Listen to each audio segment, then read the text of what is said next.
Hello दोस्तों, कैसे हैं आप सब? अच्छा, आज एकदम बड़ा सिंपल मुद्दे में बात करूंगा क्योंकि इनका एग्जाम होने वाला है। कब होगा? 27, 26, 27, 28, 29 में। तो सिंपल याद रखें, जो आप पढ़ रहे हैं वो सही तरीके से पढ़ें, बेहतर ढंग से पढ़ें। क्योंकि अगर आप बेहतर ढंग से पढ़ते हैं, सही तरीके से पढ़ते हैं, तो निश्चित ही परिणाम आपके पक्ष में होगा। और याद रखिए, कभी भी परिणाम के लिए आप ऐसे ना सोचे कि अगर मैं एग्जाम को निकाल लूँ, सब कर लूँ तो ये बन जाऊँ। नहीं, पहला आपका कर्तव्य है कि कर्म करना और निष्काम कर्म करना। तो इसका ये है कि निष्काम कर्म मतलब कर्म कर रहे हैं, नहीं बनेंगे, कुछ ऐसा नहीं। कर्म करना है लेकिन कुछ बनना है, लेकिन सबसे पहले कर्म तो करें। अच्छा, तो ऐसा है ना कि एक छोटा सा बैकग्राउंड, सब तो जानते हैं यार। पहला पेपर हिंदी का होगा, सिलेबस होगा, मतलब सॉरी लैंग्वेज का होगा, देन निबंध होगा, फिर जीएस सेक्शन स्टार्ट हो जाता है 1 से लेके 3 से लेके 5 तक। लास्ट में कानून, मतलब समझ लो जितना भी आईपीसी, सीपीसी, अंतर्राष्ट्रीय संस्थान है या राष्ट्रीय संस्थान है या राज्य संस्थान है, उसके बारे में।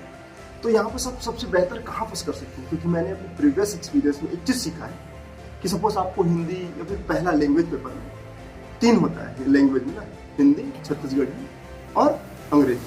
अगर आपका हिंदी अच्छा है, छत्तीसगढ़ी अच्छा है, इंग्लिश थोड़ा वीक है, तो ठीक है ना, इसको ज़्यादा बेहतर करें। इंग्लिश में इतना काम करें ताकि आप थोड़ा बहुत उसको सॉल्व कर पाए, पहला चीज़। अगर आपका इंग्लिश स्ट्रॉन्ग है, छत्तीसगढ़ी कमजोर है, तो फिर इंग्लिश में काम करें। मतलब आपको कोई एक सब्जेक्ट को बेहतर रूप से, सुचारू रूप से चलाना है। इसका मतलब ये नहीं कि दूसरा छोड़ दें, सबका एक समन्वय होना चाहिए। समन्वयता के साथ आप आगे बढ़ सकते हैं। लेकिन खैर देखो, अगर मैं छोटे से चीज़ को लेके बात करूँ तो सपोज आपका पेपर है, पहला पेपर है, और आप प्री निकाल, सॉरी यार, जब आप पेपर दिलाने जाते हैं और आपको समझ आ रहा है कि हिंदी का थोड़ा सिलेबस है, थोड़ा पार्ट है ना, थोड़ा कठिन आया है, और इंग्लिश कंपेयर देन सरल है, तो ठीक है, जो बन रहा है हिंदी में बनाइए, उसके बाद आप जंप कर दीजिए इंग्लिश में। जंप करने से क्या होगा कि आप उसमें बेहतर करेंगे। सपोज आप 2-3 घंटे में पूरा क्वेश्चन पेपर नहीं बना पाते, लेकिन आप जितना बना रहे हैं वो सफिशिएंट है। वो आपको लगता है कि नहीं, मैंने जितना बेहतर दे सकता था मैंने दिया।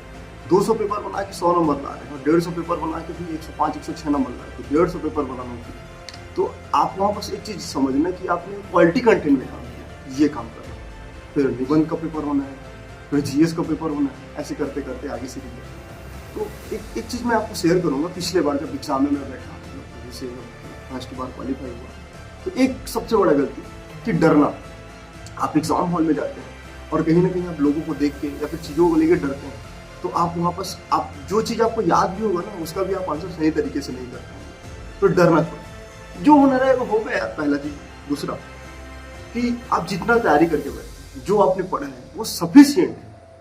और एक चीज़ है ना, हमेशा एक चीज़ लगता है कि यार क्वेश्चन थोड़ा कठिन आ रहा है, तो सिर्फ आपके लिए नहीं दोस्तों, सबके लिए। पिछले बार में एक चीज़ हुआ था, पेपर नंबर 7 जो कानून से रिलेटेड है, लोक कल्याणकारी नीति, जो पिछले 2 साल में ऐड हुआ है सिलेबस, उसमें अधिकांश पोर्शन में, अधिकांश नहीं मतलब 4 से 5 क्वेश्चन धारा से था।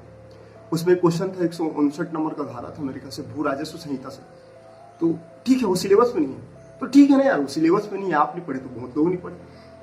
कुछ लोग ने पढ़ा है तो अच्छा करेगा, लेकिन बाकी तो नहीं पढ़े, तो आप उसमें एवरेज नंबर ला सकते हैं। और याद रखें, पेपर में जाने के बाद आपको तैयारी एकदम क्लियर होना चाहिए कि आपके पास पेन है, आपका एडमिट कार्ड है, आप जो होना चाहिए सब रखें। कहीं वहाँ गए तो पता चला एडमिट कार्ड की जगह मैं कुछ और रखा, वोटर आईडी कार्ड की जगह कुछ और रख लिया, मतलब एक ऑथेंटिक जो आईडी प्रूफ होता है वो पकड़े, तो ये उसका है। और सपोज वहाँ पर जाके बिल्कुल घबराया ना, समय से पहले, मतलब अगर पेपर 9 बजे स्टार्ट होता है तो 8:30 बजे पहुँचे, 10 बजे स्टार्ट है तो 9:30 बजे, आधा घंटा 1 घंटा पहले, ताकि आप उस आधा 1 घंटे में रिलैक्स रहें। और दूसरा चीज़ ना, वहाँ पर बैठे और फिर पुस्तक निकाल के पढ़ रहे। ठीक है, कई लोग पसंद करते हैं, कई लोग ये सही नहीं समझते, क्योंकि वापस आप रिलैक्स होने जाते हैं, ना कि पढ़ने, क्योंकि आपके पास जितना समय मिला रहता है वो पर्याप्त होता है।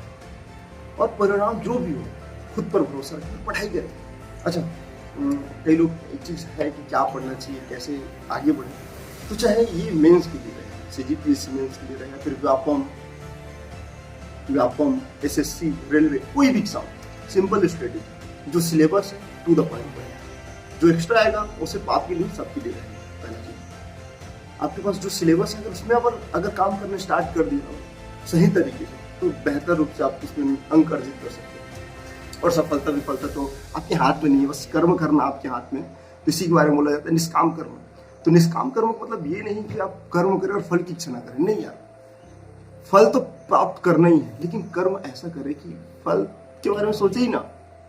जब आप फल के बारे में नहीं सोचते ना, तो आपको वो चीज मिलता है जो आप सोच भी नहीं सकते। फिर उसके लिए ना सफलता बहुत छोटा शब्द हो जाता है। तो ये ध्यान रखिए और ऑल द बेस्ट कि कल आपका एग्जाम होगा। इनफैक्ट मेरा भी यार बहुत भी समय का थोड़ा अभाव हो जाता है।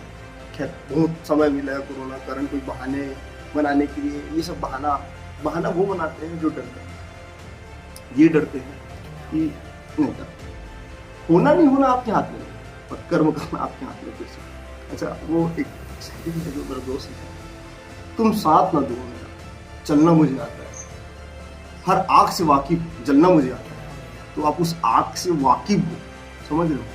ध्यान रखें, कोई भी एग्जाम है खुद पर भरोसा रखें। आप हर वो चीज कर सकते हैं जो किसी एक बंदे ने भी